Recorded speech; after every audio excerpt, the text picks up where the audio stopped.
नमस्कार दोस्तों मैं रविंदर दुहन हमारे YouTube चैनल पे आपका स्वागत करता हूँ। पिछले वीडियो में हमने बात की थी फाइनेंस के बारे में। आज हम बात करेंगे फाइनेंशियल फ्रीडम के बारे में।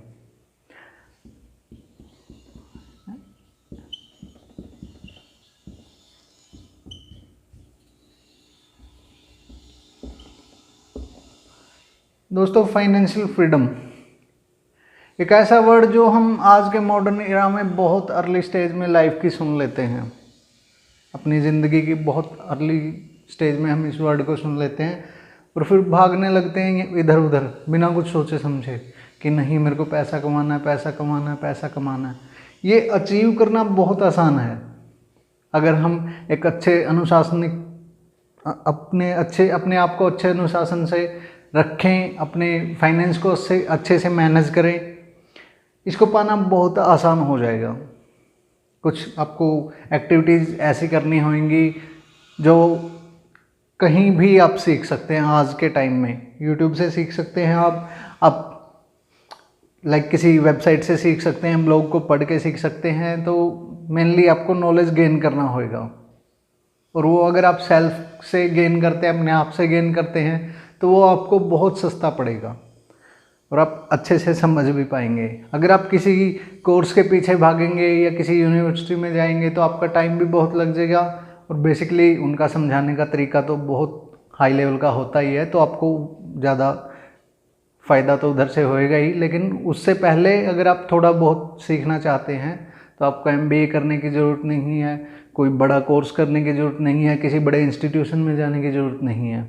आप बेसिक सी यूट्यूब से वीडियोस देख के या ब्लॉग पढ़ के आप फाइनेंशियल मैनेजमेंट सीख सकते हैं और उसके बाद अपनी फ्रीडम अचीव भी कर सकते हैं। मैं आपको थोड़ा पास्ट में लेके चलता हूँ।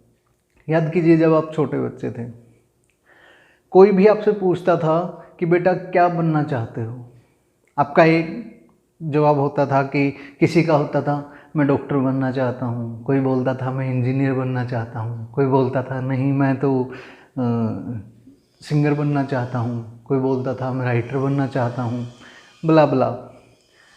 तो आज क्या हम वो ज़िंदगी जी पा रहे हैं?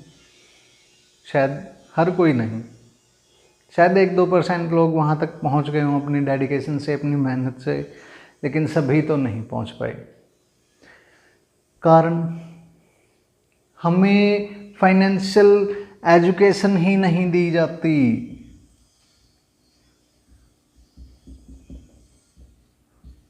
कहाँ है फाइनेंशियल एजुकेशन? लाइफ के बारे में हमें बस एक दौड़ में बैठा दिया जाता है कि भाई भागो। अब कैसे भागना वो नहीं बताया जाता। जाना है वहाँ पे, लेकिन जाना कैसे वो बताने वाले बहुत कम लोग हैं तो, लेकिन बहुत कम लोग हैं और वो हर किसी तक पहुँच नहीं पाते। वो कोशिश करते हैं बहुत से लोगों तक पहुँचने की, लेकिन पहुँच नहीं पाते हैं। उन लोगों तक जितने भी लोग पहुंच पाते हैं, फिर उनमें से भी कई लोग अपने एक्शन ना लेने की वजह से आगे नहीं बढ़ पाते हैं और फिर वो लोग जाके जो समाज में फैलाते हैं कि भाई नहीं, ये तो बस किस्मत का खेल है या ऐसा कुछ है कि सिर्फ कुछ लोगों को मिलता है, उनका भाग्य तेज है, उनका लक काम कर गया, ये वो ऐसे वो चलता रहता है। तो ऐसे लोगों से प्लीज़ बच के रहिए और जो अच्छा सिखा रहे हैं, बहुत से अच्छे यूट्यूब पे चैनल हैं, उनको फॉलो करिए, उनसे सीखिए। अगर हम कुछ अच्छा सिखा रहे हैं तो हमको फॉलो करिए, हमसे सीखिए। तो बात करते हैं फ्रेंड्स फाइनेंशियल फ्रीडम की। फाइनेंशियल फ्रीडम को जो इसके पीछे दीवाने हुए पड़े हैं, जो लोग इसे अचीव करना चाहते हैं, उनके बीच एक वर्ड बहुत फेमस है,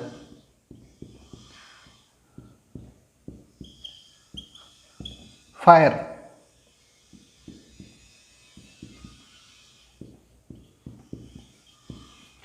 फाइनेंशियल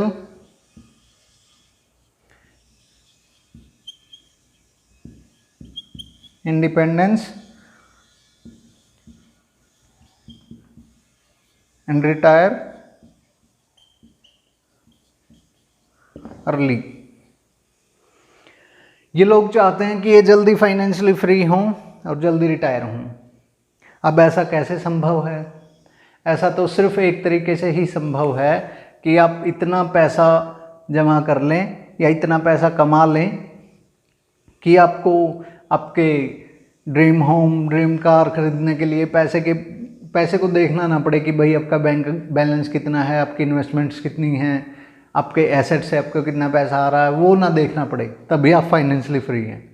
आपको कुछ चीज़ें खरीदने के लिए, लाइक अगर आप शॉपिंग के लिए जाते हैं, वो वहाँ से कुछ खरीदने के लिए, आपको टी शर्ट खरीदने के लिए या फिर शूट्स वगैरह खरीदने के लिए आपको टैग ना देखने पड़े। The real financial freedom is that. असल में जो फाइनेंशियल फ्रीडम है वो वही है कि आपको पैसे की तरफ ना देखना पड़े। हालांकि पैसे को देखभाल के खर्च करना होता है, लेकिन आप फाइनेंशियली फ्री तभी हैं कि आपको पैसे की चिंता ना करनी पड़े। सिर्फ पैसे की चिंता तभी करनी पड़े जब उसको ग्रो करना हो, कि इसे ग्रो कैसे करें और ज़्यादा कैसे बढ़ाएं, वो आपके लिए ही बेनिफिशियल है। अगर आप उसको ग्रो करने की तरफ देखेंगे तो आपका पैसा कभी ख़त्म नहीं होने वाला। कंपाउंडिंग, इन्वेस्टमेंट,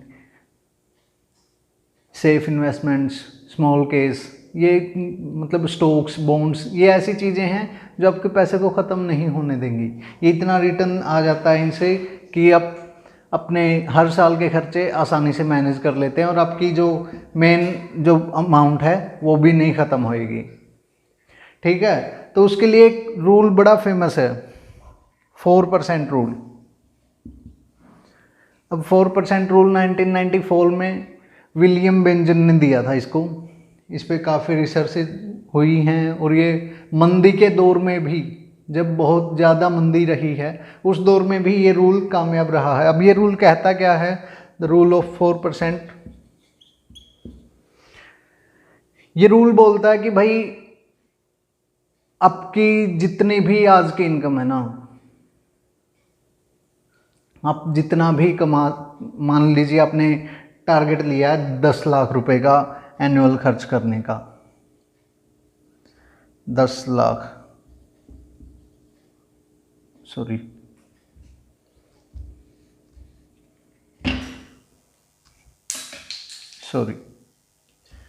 आपने 10 लाख का एनुअल आपकी खर्च है, आपका एनुअल जो सालाना खर्च है वो 10 लाख का है।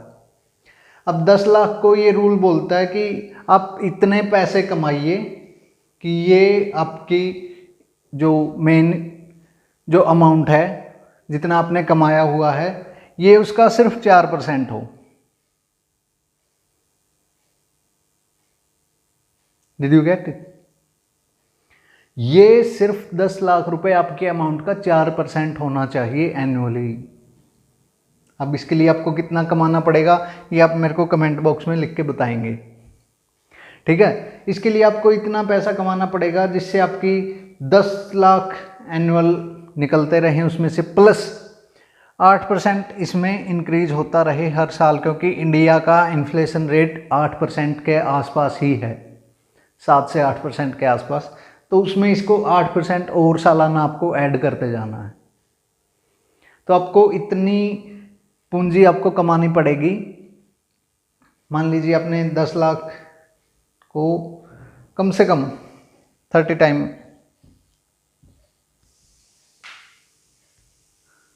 करीबन 3 करोड़ रुपए आपके बैंक अकाउंट में या आपकी इन्वेस्टमेंट्स में होने चाहिए, तब जाके आप फाइनेंशियली फ्री हो। जब आपके पास 3 करोड़ रुपए हैं तो आप फाइनेंशियली फ्री हो।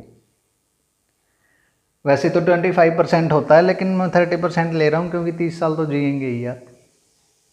आप अभी 30 की एज में हैं तो 60 साल तक तो आप जिएंगे ही।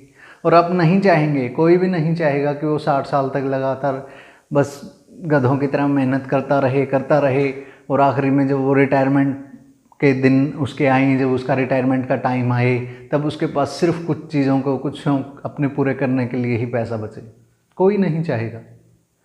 अब इसको अचीव करना है तो आपको ये देखना पड़ेगा कि ये आप कहाँ से कमा सकते हैं। पहली बात तो आपको अपने सारे खर्चे कैलकुलेट करने हैं। आज के आज ही जाइए, कॉपी पेन उठाइए, अपने सारे के सारे खर्चे कैलकुलेट कर लीजिए। उसमें आपकी EMIs आ गई, उसमें आपके क्रेडिट कार्ड के बिल्स आ गए, उसमें आपके बिजली के बिल आ गए, उसमें आपके जो मंथली जो आपका पेट्रोल का खर्चा आ गया, उसमें आपका मंथली जो किचन का है वो आ गया, उसमें आपकी शॉपिंग्स आ गई, सारा कुछ कैलकुलेट करिए अच्छे से। उसमें आपकी डॉक्टर की फ़ीस वगैरह आ गई, एनुअल चेकअप हो गया आपका, हेल्थ इंश्योरेंस वगैरह अगर आप लेते हैं तो बहुत अच्छी बात है, अगर नहीं तो हम उसके ऊपर एक वीडियो लेके आएंगे, वो आप ज़रूर देखिएगा। उसके बाद जो भी जितने भी खर्चे हैं सबको एक पेज पे लिखिए और उसको 30 से मल्टीप्लाई कर दीजिए। मान लीजिए आपका खर्चा है महीने का 20,000, 20K, साल का 2,40,000। अब 2,40,000 को आप 30 टाइम करेंगे तो आपका 72 लाख के आसपास, 73 लाख के आसपास बैठेगा। ठीक है, हाँ 72 लाख ही बैठेगा आपका। तो आप जब 72 लाख अचीव कर लेंगे तो आप वो मिडिल क्लास ज़िंदगी बिना किसी सोच के, बिना किसी बर्डन के जी सकते हैं जो आप आज जी रहे हैं। अगर आपको थोड़ी और अच्छी लाइफ स्पेंड करनी है, थोड़ी और अच्छी लाइफ जीनी है, थोड़ा कहीं आपको बाहर भी घूमना है साल में 1-2 बार, और आपको अच्छे अच्छे रेस्टोरेंट में खाना भी खाना है, आपको अच्छे अच्छे ब्रांड्स की कपड़े भी पहनने हैं, आपको अच्छी गाड़ी में भी घूमना है, आपको अच्छा घर भी लेना है, तो आपको अपने सीधी सी बात है कि 2.5 से 3 करोड़ रुपए आपके कम से कम at the age of 30 to 35 आपके बैंक बैलेंस होना चाहिए। उसके बाद एक आप अपर मिडिल क्लास लाइफ अच्छे ठीक ठाक से जी पाएंगे पूरी ज़िंदगी के लिए। उसके लिए आपको फिर पैसे के पीछे काम करने की ज़रूरत नहीं है। आपको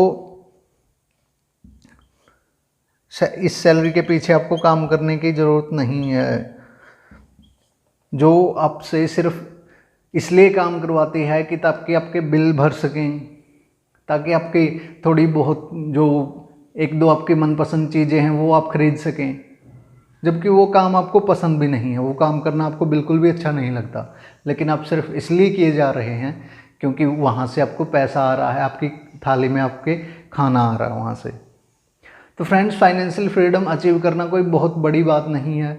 अगर इसको अच्छे से financial planning what's planning it's okay, financial planning अगर आप अच्छे से करेंगे तो बहुत ईजिली आप इसको अचीव कर पाएंगे। इस वीडियो को देखने के लिए, लाइक करने के लिए, हमारे चैनल को सब्सक्राइब करने के लिए आपका बहुत बहुत धन्यवाद।